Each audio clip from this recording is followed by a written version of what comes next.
سبحان اللہ و بحمدہ عدد خلقہ و رضا نفسہ و زینت عرشہ و مداد کلماتہ اعوذ باللہ من الشیطان الرجیم بسم اللہ الرحمن الرحیم اللہم الہمنا رشدا واعذنا من شرور انفسنا آمین ثم آمین۔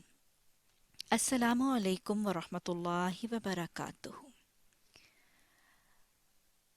ناظرین، آج ہم خاص طور پہ جس حوالے سے بات کریں گے وہ آیت سورہ بقرہ کی آیت نمبر 152 ہے۔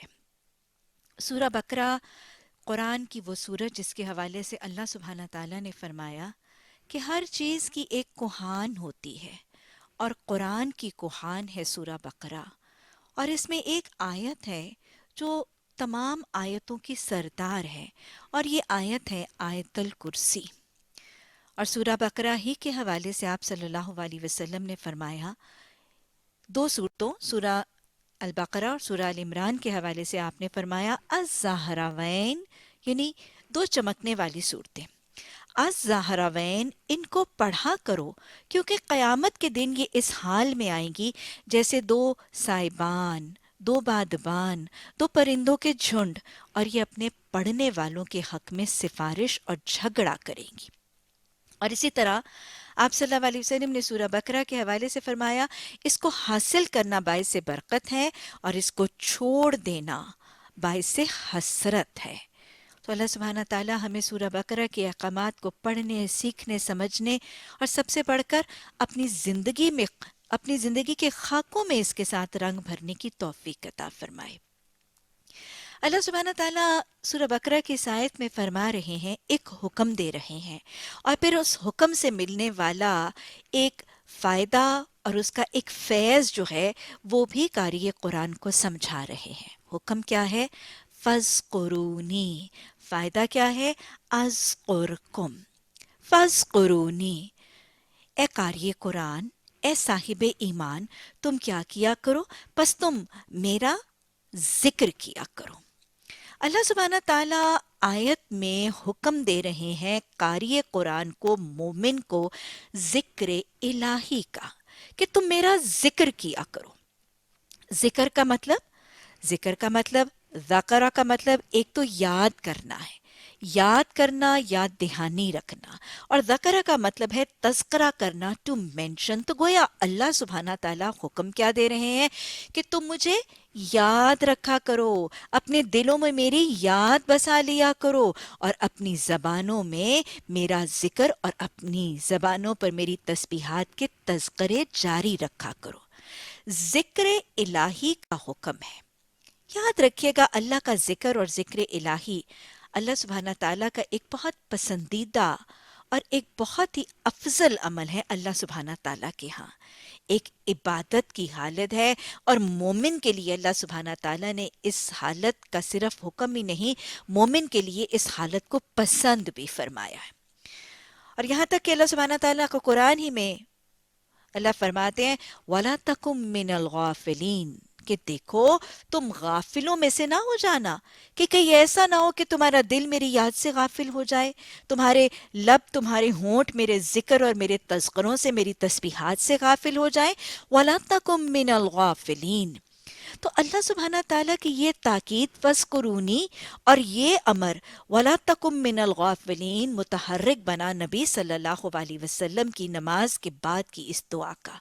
آپ صلی اللہ علیہ وسلم نماز کے بعد یہ دعا فرماتے تھے، ربی اعنی علی ذکرک و شکرک و حسن عبادتک، کہ اللہ سبحانہ تعالیٰ تو معاونت کرنا میری، شیطان کی اکساہٹوں اور شیطان کے وسوسوں اور فتنوں کے خلاف میری معاونت کرنا، کہ میں تیرا ذکر کروں، میں تیرا شکر کروں، اور میں تیرا ذکر اور تیرا شکر کر کے اپنی عبادات کے اندر حسن پیدا کرنے میں کامیاب ہو جاؤں۔ آگے چلنے سے پہلے یہ بھی یاد رکھیے گا، جب زبان ذاکر ہوگی اور دل شاکر ہوگا تبھی عبادات میں حلاوت اور حسن پیدا ہوگا۔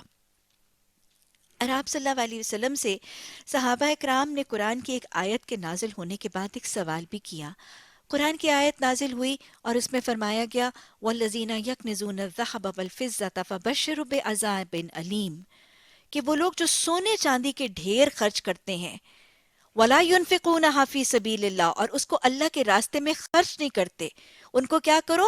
ان کو عذاب علیم، ان کو بہت بڑے عذاب کی خوشخبری سنا دو. سرکاسٹکلی کہا جا رہا ہے نا. تو اللہ سبحانہ تعالیٰ نے سونے چاندی کے ڈھیر جمع کر کے ان پر اللہ کا حق یعنی زکوٰۃ نہ ادا کرنے والوں کے لیے جب یہ وعید اس آیت میں تھی تو صحابہ اکرام نبی صلی اللہ علیہ وسلم کی خدمت میں حاضر ہوئے اور انہوں نے فوراً ہی سوال کیا اور اظہار کیا کہ نبی صلی اللہ علیہ وسلم اس آیت کے نزول کے بعد اب ہم سونے چاندی کا ڈھیر جمع کرنے کی تو کوشش نہیں کرتے، تو آپ ہمیں بتائیں کہ اب ہم کیا جمع کریں؟ تو آپ صلی اللہ علیہ وسلم نے فرمایا جمع کیے جانے کے لائق تین چیزیں ہیں. جمع کیے جانے کے لائق تین چیزیں، یعنی اف یو وانٹ کہ تم کوئی چیز جمع کرو تو پھر تین چیزیں جمع کرنے کی کوشش کرو. اور یہ تین چیزیں کیا ہیں؟ ذکر کرنے والی زبان، شکر کرنے والا دل اور صبر کرنے والا جسم. اور پھر اسی سے ملتی جلتی حدیث میں آپ نے ایک اور جگہ فرمایا جس شخص کو چار باتیں مل گئیں، جس شخص کو چار باتیں مل گئیں اس کو گویا دنیا کی ساری نعمتیں مل گئیں، اس کو گویا دنیا کی ساری نعمتیں مل گئیں. اور یہ چار چیزیں کیا ہیں؟ آپ نے فرمایا ذاکر زبان، شاکر دل، صابر جسم اور دین کے مددگار ازواج.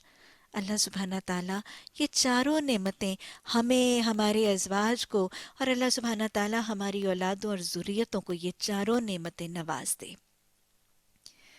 اللہم اجعلنی صبورا واجعلنی شکورا ربی اعنی علی ذکرکا و شکرکا و حسن عبادتک. تو اللہ سبحانہ تعالیٰ آج ذکر کا تذکرہ اور ذکر کی تاکید فرما رہے ہیں. ذکر الہی سے مومن کو کیا کیا برکتیں اور کیا کیا فیض اس کے شامل حال ہوتے ہیں. اللہ سبحانہ تعالیٰ نے سورہ عنکبوت کی آیت نمبر 5 میں فرمایا ہے واضح طور پر وَلَذِكْرُ اللَّهِ اکبر. ذکر الہی کی کیا بات پوچھتے ہو؟ ذکر الہی تو سب سے اکبر، سب سے بڑا عمل ہے. وَلَذِكْرُ اللَّهِ اکبر، ذکر الہی تو اللہ سبحانہ تعالیٰ کے نزدیک سب سے بڑا عمل ہے، سب سے افضل عمل ہے. اور ایک واقعہ بھی آتا ہے نا کہ صحابہ اکرام میں سے کچھ لوگوں نے نبی صلی اللہ علیہ وسلم سے پوچھا کہ یا رسول اللہ صلی اللہ علیہ وسلم ہم سب روزہ رکھتے ہیں، ہم سب میں سے سب سے زیادہ اجر کس روزے دار کا ہوگا؟ تو آپ نے فرمایا وہ شخص جس نے روزے میں ذکر سب سے زیادہ کیا. پھر پوچھا گیا کہ ہم سب جہاد کرتے ہیں، ہم سب میں سے کس مجاہد کا اجر سب سے زیادہ ہوگا؟ آپ نے فرمایا جس نے ذکر سب سے زیادہ کیا. اور یوں ہی صحابہ اپنے مختلف عمل پوچھتے رہے اور آپ ہر عمل میں یہی کہتے رہے جس نے ذکر سب سے زیادہ کیا. یاد رکھ لیجئے ذکر الہی پھر وہ افضل عمل ہے، بذات خود بھی ذکر الہی ایک افضل عمل ہے، سب سے زیادہ اجر اور ثواب والا عمل اور عبادت ہے، اللہ کے پسندیدہ اعمال میں سے ایک عمل ہے. اور صرف یہی نہیں، یہ ذکر کا عمل جس عمل کے ساتھ شامل ہو جائے وہ اس عمل کا بھی اجر سب سے زیادہ بڑھا کر دیے جانے کا ذریعہ اور سبب بن جاتا ہے. اس سے ایک اور بات بھی یاد رکھیے گا، ذکر کا طریقہ یہ لازم نہیں ہے کہ ہم لمبے لمبے وظیفے کرنے کے لیے اپنے فرائض کو چھوڑ کر، مثلا کسی بیمار کی عیادت کا کام چھوڑ کر، کسی گھر کی ذمہ داری کو چھوڑ کے ترک کر کے لمبے لمبے وظائف کیے جائیں. ذکر کا طریقہ کیا ہے؟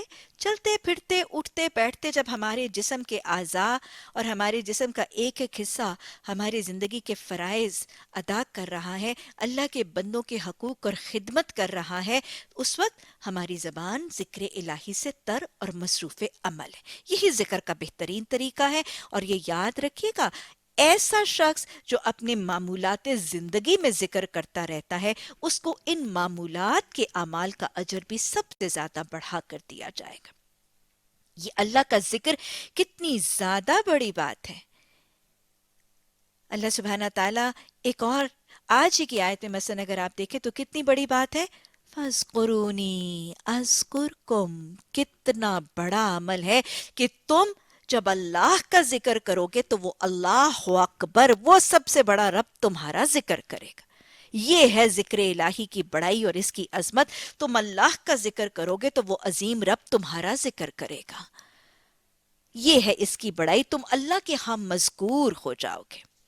اور اس بات کی اس بات کی تفسیر حدیث میں بھی تو آتی ہے نا کہ آپ صلی اللہ علیہ وسلم سے حضرت ابو ہریرہ نے، بخاری اور مسلم شریف میں حدیث آتی ہے کہ اللہ سبحانہ تعالیٰ فرماتے ہیں، حدیث قدسی کے الفاظ ہیں کہ اللہ سبحانہ تعالیٰ فرماتے ہیں کہ میں اپنے بندے کے گمان سے بڑھ کے معاملہ کرتا ہوں، میں اپنے بندے کے گمان سے بڑھ کے معاملہ کرتا ہوں جب میرا بندہ مجھے دل میں یاد کرتا ہے تو میں بھی اسے دل میں یاد کرتا ہوں، جب میرا بندہ مجھے ایک محفل میں یاد کرتا ہے تو میں اس کی محفل سے بہتر محفل یعنی فرشتوں کی محفل میں اسے یاد کرتا ہوں، جب میرا بندہ میری طرف ایک ہاتھ آتا ہے تو میں اس کی طرف 10 ہاتھ آتا ہوں، جب میرا بندہ میری طرف چل کے آتا ہے تو میں لپک کے اور دوڑ کے اس کی طرف آتا ہوں۔ تو یہ ہے ذکر الہی کی برکت اور یہ ہے ذکر الہی کی فضیلت کہ جب بندہ اللہ کا ذکر کرتا ہے تو اللہ کے ہاں وہ بندہ مذکور ہو جاتا ہے۔ اور کیسے اور کس طرح مذکور ہوتا ہے وہ بندہ ذاکر؟ بہت ہی پیاری اور طویل سی حدیث ہے، اس کے الفاظ تو نہیں لیکن اس کا مفہوم میں آپ کو سناتی ہوں کہ نبی صلی اللہ علیہ وسلم نے فرشتوں کی ایک سرگرمی کا تذکرہ فرمایا کہ اللہ سبحانہ تعالیٰ کے فرشتے اس زمین میں چلتے پھرتے ہیں۔ حدیث کے الفاظ ہے الملائکۃ سیارہ، فرشتے جو ہیں وہ سیر کرتے ہیں اور چلتے پھرتے ہیں، اور ان کے چلنے پھرنے کا مقصد کیا ہے؟ وہ کچھ ذکر کی محفلیں تلاش کرتے ہیں، وہ ایسی جگہ تلاش کر رہے ہوتے ہیں جہاں کچھ بندے بیٹھے اللہ سبحانہ تعالیٰ کی بات، اس کی ذات، اس کے صفات، اس کے اختیارات، اس کے احکامات، اس کے کلام کی تعلیم اور نشستوں میں بیٹھے ہیں۔ حدیث میں آتا ہے کہ جب ان فرشتوں کو، تلاش کرنے والے فرشتوں کو ایسی محفل ملتی ہے تو فرشتے اس محفل کو گھیر لیتے ہیں، اس محفل کے گرد گھیرا اور دائرہ اور احاطہ باندھ لیتے ہیں۔ حدیث مزید بتاتی ہے کہ یہ گھیرنے والے فرشتے زمین اور آسمان میں آنے جانے والے فرشتوں کو روکتے ہیں، یہاں تک کہ اس محفل کو زمین سے لے کے آسمان تک فرشتے اپنے گھیرے سے ڈھانپ لیتے ہیں اور گھیر لیتے ہیں۔ جتنی دیر یہ حاضرین محفل یہاں بیٹھے رہتے ہیں، فرشتے ہر آنے والے کے قدموں تلے اپنے پر بچھاتے ہیں، ان حاضرین محفل کے دلوں میں سکینہ طاری کرتے ہیں اور ان محفل کے لوگوں کے لیے بخشش اور رحمت کی دعائیں کرتے رہتے ہیں۔ پھر حدیث میں آتا ہے کہ جب یہ محفل تکمیل تک پہنچتی ہے، محفل برخاست ہوتی ہے، تو یہ لوگ اس محفل سے نکلتے ہیں تو فرشتے بھی، اس محفل کو گھیرنے والے فرشتے بھی یہاں سے نکلتے ہیں اور اللہ سبحانہ تعالیٰ کے حضور حاضر ہوتے ہیں۔ حدیث مزید بتاتی ہے کہ اللہ سبحانہ تعالیٰ ان فرشتوں کو مخاطب ہو کر ان سے پوچھتے ہیں، حالانکہ حدیث میں الفاظ ہے حالانکہ اللہ سبحانہ تعالیٰ سب جانتے ہیں، گویا اللہ سبحانہ تعالیٰ جانتے بوجھتے فرشتوں سے یہ پوچھتے ہیں یہ کون تھے؟ تو فرشتے ان سے مخاطب ہو کر کہتے ہیں الہی یہ تیرے بندے تھے۔ اللہ سبحانہ تعالیٰ ان سے پوچھتے ہیں کہ یہ کیا کر رہے تھے؟ تو فرشتے کہتے ہیں الہی یہ تیرا ذکر کر رہے تھے۔ اللہ سبحانہ تعالیٰ مزید ان فرشتوں سے سوال کرتے ہیں یہ کیا چاہتے تھے؟ یہ ان کا مقصد، ان کا مدعا، ان کا غرض کیا تھی؟ یہ کیوں جمع ہوئے تھے؟ تو اس پر حدیث میں آتا ہے کہ فرشتے اللہ سبحانہ تعالیٰ سے مخاطب ہو کر فرماتے ہیں الہی یہ تجھ سے تیری بخشش کے طلبگار تھے، الہی یہ تجھ سے تیری بخشش کے طلبگار ہیں۔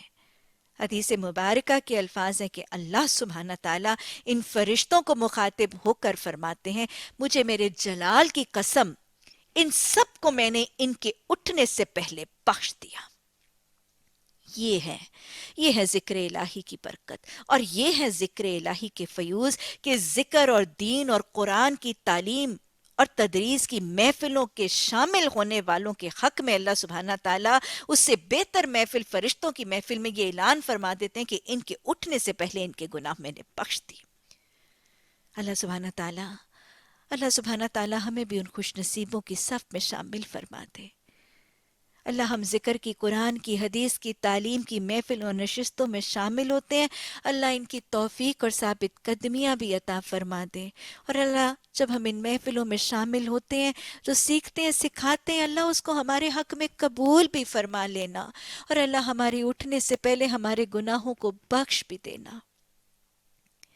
پھر اس میں حدیث میں مزید آگے واقعہ بھی آتا ہے کہ جب اللہ سبحانہ تعالیٰ یہ عام بخشش کا اعلان ان محفل کے لوگوں کے لیے فرماتے ہیں تو ایک فرشتہ اللہ سبحانہ تعالیٰ سے مخاطب ہو کر، ہم کلام ہو کر فرماتا ہے کہ الہی تو نے جو یہ عام بخشش کا اعلان فرمایا، ان لوگوں میں ایک شخص ایسا بھی تھا، ان لوگوں میں ایک شخص ایسا بھی تھا جو اس محفل میں شامل ہونے کی غرض اور نیت سے نہیں آیا تھا۔ وہ تو سرے راہ گزر رہا تھا، گزرتا گزرتا وہ اس محفل میں آ بیٹھا۔ اس کے لیے کیا حکم ہے کہ یعنی وہ تو اس محفل کے لیے نہیں آیا تھا، وہ تو ویسے پاسر بائے تھا اور وہ آگے بیٹھ گیا۔ حدیث میں آتا ہے کہ اللہ سبحانہ تعالیٰ فرمائیں گے یہ ایسے نصیبے والے لوگ ہیں، یہ ایسے خوش نصیب لوگ ہیں، لا تشتقی بجلیسہم، ان کے تو ساتھ بیٹھنے والے بھی ناکام اور نامراد نہیں ہوں گے۔ تو یہ ہے ذکر الہی کی برکت، اور یہ ہے وہ ذکر الہی کی رحمت جو شامل حال ہو جاتی ہے اس شخص کے جو ذکر کے ساتھ جڑا رہتا ہے۔ اور یاد رکھیے گا، ذاکر صرف اللہ کے ہاں مذکور نہیں ہوتا۔ ایک اور حدیث میں آتا ہے کہ آپ صلی اللہ علیہ وسلم نے فرمایا کہ جب میرے بندے کے لب میرے ذکر میں ہلتے ہیں، جب میرے بندے کے لب میرے ذکر میں ہلتے ہیں، اس وقت وہ میرے قریب ترین ہوتا ہے، اس وقت وہ میرے قریب ترین ہوتا ہے۔ گویا اگلا انعام یاد رکھ لیجئے، ذکر الہی کا اگلا انعام قرب الہی ہے۔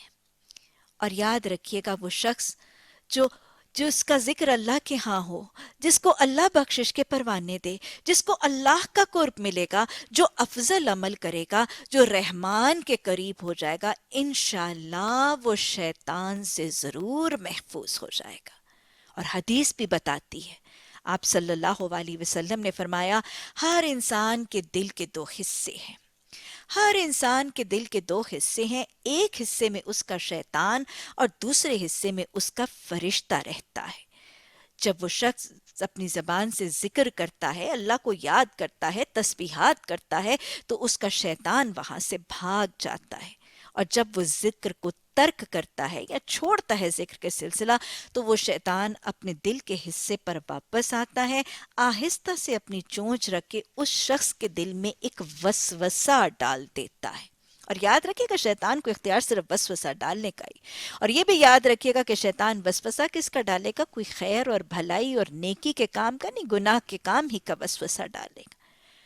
تو ذکر الہی سے شیطان کی اکساہٹوں، اس کے وسوسوں سے بھی انسان محفوظ ہو جاتا ہے، اور شیطان سے دور اور رحمان کے قریب ہو جاتا ہے۔ اور خود ہی ذرا سوچ لیجئے، جو رحمان کے قریب ہوگا، جو رحمان کے ہاں مذکور ہوگا، جو شیطان سے محفوظ ہوگا، جو شیطان کی اکساہٹوں سے بچ جائے گا، پھر اس کے دل پر کیا آئے گا؟ اس کو سکینہ میسر آ جائے گا۔ اللہ قرآن میں بھی فرماتے ہیں الا بذکر اللہ تطمئن القلوب، دیکھو، ارے غم کے مارو اس معاشرے کے ستائے ہوئے لوگوں، سکون کہاں ڈھونڈتے ہو؟ کیا خیال ہے آج سکون ناپید نہیں ہے؟ آج سکون ناپید نہیں ہے؟ لوگ بے سکونیوں کا، لوگ انتشار کا، گھبراہٹوں کا، ٹینشنز کا شکار نہیں ہے؟ Anxieties, tensions, depressions, nervous breakdowns آج معاشرے میں کتنے کامن ہیں نا۔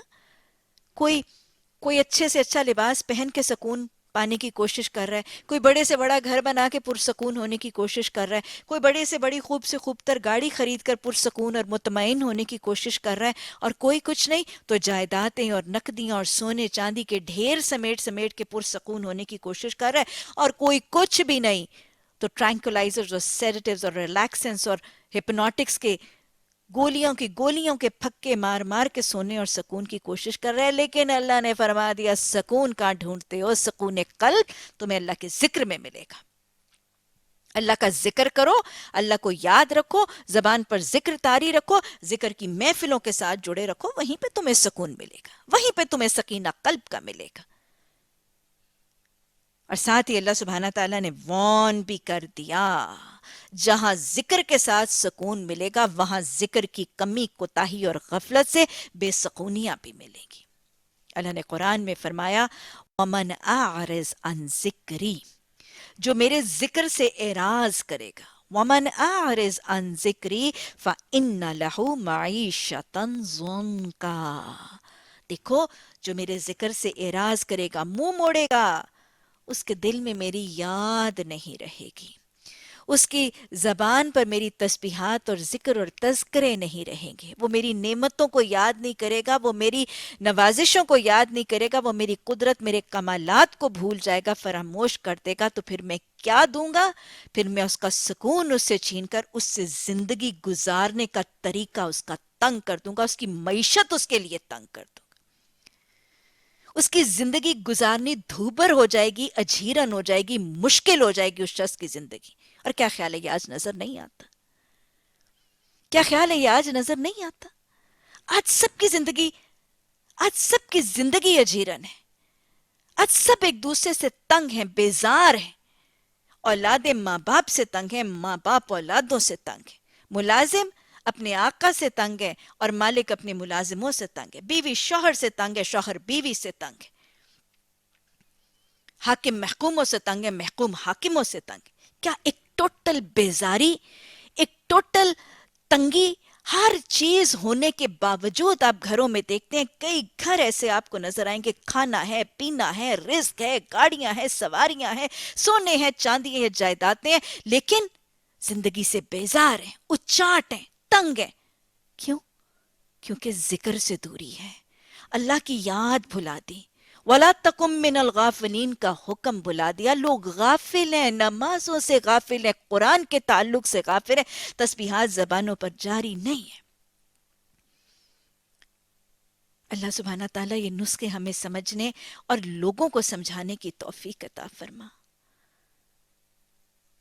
ذکر کی ایک اور فضیلت اللہ سبحانہ تعالیٰ سورہ جمعہ میں فرماتے ہیں، سورہ جمعہ کی آیت نمبر 62 میں اللہ سبحانہ تعالیٰ نے حکم دیا ہے، وَاذْكُرُوا اللَّهَ كَثِيرًا لَعَلَّكُمْ تُفْلِحُونَ، دیکھو اللہ کا ذکر کثرت سے کیا کرو تاکہ تم فلاح دیے جاؤ۔ تو گویا فلاح کا نسخہ کیا ہے؟ دنیا میں کامیابی چاہتے ہو، موت کے وقت قبر میں، حشر میں، پلسرات میں، حساب کتاب میں فلاح چاہتے ہو، تو وَاذْكُرُوا اللَّهَ كَثِيرًا، اللہ کا ذکر کثرت سے کیا کرو۔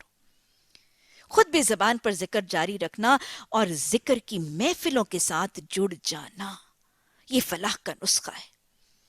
اور آپ صلی اللہ علیہ وسلم نے حدیث میں بھی تو تاکید فرمائی نا، حدیث کے الفاظ آتے ہیں، آپ صلی اللہ علیہ وسلم نے فرمایا کہ جب تمہارا گزر روضۃ الجنہ میں سے ہو جائے، جب تمہارا گزر روضۃ الجنہ سے ہو تو تم بھی کچھ چر چگ لیا کرو۔ صحابہ اکرام نے فوراً سوال کیا، یا رسول اللہ صلی اللہ علیہ وسلم، یہ روضۃ الجنہ، جنت کے باغوں سے کیا مراد؟ تو آپ نے فرمایا اس سے مراد ذکر کی محفلیں ہیں، ذکر کی محفلیں ہیں اس سے مراد۔ اور پھر دہرا لیجئے ذکر کی محفلوں سے کیا مطلب ہے؟ یعنی وہ محفلیں جہاں اللہ کی ذات، اس کے صفات، اس کے اختیارات کے تذکرے ہوں، اس کے حلال حرام، اس کے احکامات، اس کے امر، اس کی نواہی، اس کی تعلیمات، تو یہی ذکر الہی کی محفلیں ہیں۔ اور اللہ سبحانہ تعالیٰ نے وعدہ بھی فرمایا ہے، جس زمین کے ٹکڑے پر میرے ذکر کی محفل برپا کی جائے، اس زمین کے ٹکڑے کو میں جنت میں داخل کر دوں گا۔ اللہ زمین کے ان ٹکڑوں کے ساتھ ہم سب کو بھی جنت میں داخل فرما دینا۔ اللہ سبحانہ تعالیٰ نے قرآن میں مومن عورتوں اور مردوں کی صفات کا ذکر کرتے ہوئے ان کے اجر کا بھی تذکرہ فرمایا ہے۔ اللہ سبحانہ تعالیٰ مومنوں کی صفات فرماتے ہیں، کیا ہے؟ وَالذَّاكِرِينَ اللَّهَ كَثِيرًا وَالذَّاكِرَاتِ، وہ لوگ جو اللہ کا کثرت سے ذکر کرتے ہیں اور ذکر کرنے والی۔ وَالذَّاكِرِينَ اللَّهَ كَثِيرًا وَالذَّاكِرَاتِ أَعَدَّ لَهُم مَغْفِرَةً وَأَجْرًا عَظِيمًا، اللہ سبحانہ تعالیٰ نے بڑے اہتمام سے تیار کیا ہے ان کے لیے بخشش کا انعام اور ان کے لیے بہت بڑا اجر۔ تو یہ ہیں برکتیں اور یہ ہیں فیوز ذکر الہی کے۔ اسی لیے اللہ سبحانہ تعالیٰ نے قرآن میں وارن کر دیا ہے، یا ایھا الذین آمنوا لا تلہیکم اموالکم ولا اولادکم عن ذکر اللہ، اے ایمان لانے والو، اے ایمان لانے والو، یہ تمہارے مال اور تمہاری اولادیں تمہیں اللہ کے ذکر سے غافل نہ کرے۔ لا تلہیکم اموالکم ولا اولادکم من ذکر اللہ، یہ تمہارے مال اور تمہاری اولادیں تمہیں ذکر سے غافل نہ کرتے۔ اور میرا خیال ہے کہ آپ اگر ہلکا سا سوچیں گے تو یہ مال اور اولادیں ہی تو آج ذکر الہی سے غافل کرتے نظر آ رہے ہیں۔ آپ دیکھیں کہ یہ مالی معاملات، کاروبار، business, jobs, seminars, meetings, conferences, اور پھر یا بچوں کی ٹیوشنیں ان کو نمازوں سے روک رہی ہیں، یا بچوں کی ماؤں کی ٹیوشنیں، مائیں بچوں کو ٹیوشنوں پہ لا رہی ہیں، چھوڑ رہی ہیں، پک اینڈ ڈراپ کر رہی ہیں، نمازوں سے غافل ہیں، قرآن کی تلاوت سے غافل ہیں. نہ لوگوں کو آج ان بنیادوں کی وجہ سے نہ قرآن پڑھنے کا وقت ہے، نہ قرآن سیکھنے کا وقت ہے، نہ دین کی اشاعت اور تبلیغ کا کوئی حصہ زندگی میں موجود ہے. تو اللہ سبحانہ تعالیٰ نے واضح طور پر منع فرما دیا، یا ایھا الذین آمنوا، دیکھو اگر تم ایمان کا دعویٰ کرتے ہو، اگر تم کہتے ہو کہ ہم صاحب ایمان ہیں اور اپنے اسلام کا دعویٰ کرتے ہو، اللہ کو ماننے کا دعویٰ کرتے ہو، تو پھر کیا ہے؟ لا تلہیکم اموالکم ولا اولادکم عن ذکر اللہ، تمہیں تمہارے مال اور تمہاری اولادیں جو ہیں وہ اللہ کے ذکر سے نہ روکیں. وَمَن يَفْعَلْ ذَلِكَ فَأُولَٰئِكَ هُمُ الْخَاسِرُونَ، جو ان چیزوں کے گرد و پیش میں پڑھ کے اللہ سبحانہ تعالیٰ کے ذکر سے غفلت کرے گا، فَأُولَٰئِكَ هُمُ الْخَاسِرُونَ، یہی لوگ خسارہ اٹھانے والے ہیں. اللہم لا تجعلنا منہم، اللہ ہمیں ان بدبخت خسارہ اٹھانے والوں میں سے نہ بنا دے. تو اگر آج کے حوالے سے دہرا لیجئے، انشاءاللہ کل کی نشست میں ہم بات کریں گے کہ پھر ذکر الہی کیسے کیسے کیا جا سکتا ہے، اور کس کس چیز کو ہم ذکر الہی کے حوالے سے اپنی زندگی میں رائج کریں گے.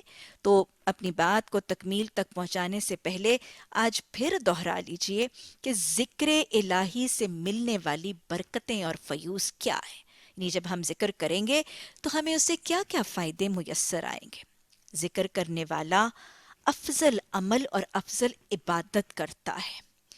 ذکر کرنے والا جس عمل کے دوران ذکر کرتا ہے، اس عمل کا بہترین بڑھا چڑھا کے اجر نوازا جاتا ہے. ذکر کرنے والے کا ذکر اللہ کے ہاں اس محفل سے بہتر فرشتوں کی محفل میں کیا جاتا ہے. ذکر کرنے والا اللہ کے ہاں مذکور ہو جاتا ہے. ذکر کرنے والا اللہ کا قرب پاتا ہے. ذکر کرنے والا ذاکر شیطان کے گندے وسوسوں اور نجاستوں اور اکساہٹوں سے محفوظ ہو جاتا ہے. رحمان کے قریب اور شیطان سے دور ہو جاتا ہے. ذاکر محفل میں داخل ہوتا ہے تو اس کے دلوں پر سکینہ فرشتے طاری کرتے ہیں. ذاکر ذکر کرتا ہے تو اس کو سکون قلب اور اس کو اطمینان قلب میسر آتا ہے. ایک مومن ذکر کرتا ہے تو اس کی ذکر کی محفل میں اٹھنے سے پہلے اس کو گناہوں کی بخشش کا نذرانہ نواز دیا جاتا ہے، اور اس کا ذکر فلاح کا تحفہ اور فلاح کی کامیابی نواز دیتا ہے. اور ذکر کا کرنا اس مومن کو خسارے سے بچانے کا ذریعہ اور سبب بن جاتا ہے، اور یہ ذکر ہی ہے جو مومن کو اجرن عظیمہ کا مستحق بنا دیتا ہے. اسی طرح ذکر نہ کرنے والا، وَلَا تَكُن مِّنَ الْغَافِلِينَ، ذکر سے غفلت کرنے والا اللہ کے قرب سے محروم اور رحمان سے دور اور شیطان کے قریب ہو جاتا ہے. شیطان کے اکساہٹوں اور شیطان کے وسوسوں کا تر نوالا بن جاتا ہے، اور شیطان کی اکساہٹوں کا شکار ہو جاتا ہے. فَسَاءَ قَرِینًا، یہ شیطان اس کا ہم نشین بن جاتا ہے. اور ذکر کرنے والا، اللہ سبحانہ تعالیٰ نے فرمایا، ذکر سے منہ موڑنے والا اور ذکر سے اعراض کرنے والا، اللہ اس کی معیشت اور زندگی کا گزران تنگ کر دیتا ہے. اور اسی آیت میں اللہ سبحانہ تعالیٰ نے ذکر سے اعراض کرنے والے کے لیے آگے یہ بھی فرمایا تھا، فَجَعَلَهُ فِي الْآخِرَةِ أَعْمَى، یہ ذکر سے اعراض کرنے والے کو قیامت کے دن میں اندھا بنا کر اٹھاؤں گا. اس کو آخرت کا جو خسارہ ہے، فلاح سے تو جو محروم ہوگا وہ ہوگا، لیکن آخرت نے فَجَعَلَهُ فِي الْآخِرَةِ أَعْمَى، قیامت کے دن اس کو اللہ سبحانہ تعالیٰ نے وعید دی کہ اس کو اندھا کر کے اٹھایا جائے گا. اور حدیث میں آتا ہے کہ قیامت کے دن جب اس کو آنکھوں کی بینائی سے محروم کر کے اٹھایا جائے گا تو وہ اللہ سبحانہ تعالیٰ سے مخاطب ہو کر پوچھے گا کہ اللہ، میں دنیا میں تو بصارت سے نوازا گیا ہوں، آج میری بینائی کا معاملہ کیوں کر ایسا ہوا؟ تو اللہ سبحانہ تعالیٰ اس سے مخاطب ہو کر فرمائیں گے کہ جس طرح تم نے ہمیں بھلا دیا تھا، آج ہم نے تمہیں بھلا دیا. تو ذکر کو بھلانے والا، اللہ کی یاد کو دل سے بھلانے والے کو اللہ سبحانہ تعالیٰ قیامت کے دن اس کو بھلا دیں گے. اللہ سبحانہ تعالیٰ ہمیں ان بدبختوں میں سے نہ بنا دینا. اللہ سبحانہ تعالیٰ یہ گوشت کا ٹکڑا اور اس گوشت کے ٹکڑے زبان کی قوت گویائی جیسی نعمت جو تو نے ہمیں عطا کی ہے، اللہ ہمیں ذاکر بنا دے۔ اللہ اپنی زبانوں پر ذکر الہی جاری کرنے کی توفیق عطا فرما دے، اور اللہ یہ دل جو تو نے ہمیں دیے ہیں، اللہ ان دلوں میں اپنی یاد اور اپنی محبت اور اپنا تقوی بسانے والا خوش نصیب بنا دے۔ ربی اعینی علی ذکرک و شکرک و حسن عبادتک، ربی اعینی علی ذکرک و شکرک و حسن عبادتک، یا ارحم الراحمین ذاکر بنا، عبادت گزار بنا، اللہ عبادت گزار بنا کے اپنی فرما برداری کے طریقوں سے زندگی گزارنے کی توفیق عطا فرما۔ اللہ سبحانہ تعالی ہمیں اپنا قرب عطا فرما، اللہ شیطان کی گندگی اور اکساہٹوں سے بچنے والا خوش نصیب بنا، اللہ سبحانہ تعالی اپنی رحمتوں سے ڈھانپ لے، اور یا ارحم الراحمین ہم سب کی نشستوں میں اٹھنے سے پہلے ہم سب کے چھوٹے بڑے، چھوٹوں کے بڑوں کے، یا ارحم الراحمین غفور الرحیم اٹھنے سے پہلے سب کے گناہوں کو بخش دینا۔ ربنا لا تزغ قلوبنا بعد إذ هديتنا وهب لنا من لدنك رحمة إنك أنت الوهاب سبحانك اللهم وبحمدك نشهد أن لا إله إلا أنت نستغفرك ونتوب إليك سبحان ربك رب العزة عما يصفون وسلام على المرسلين والحمد لله رب العالمين آمين ثم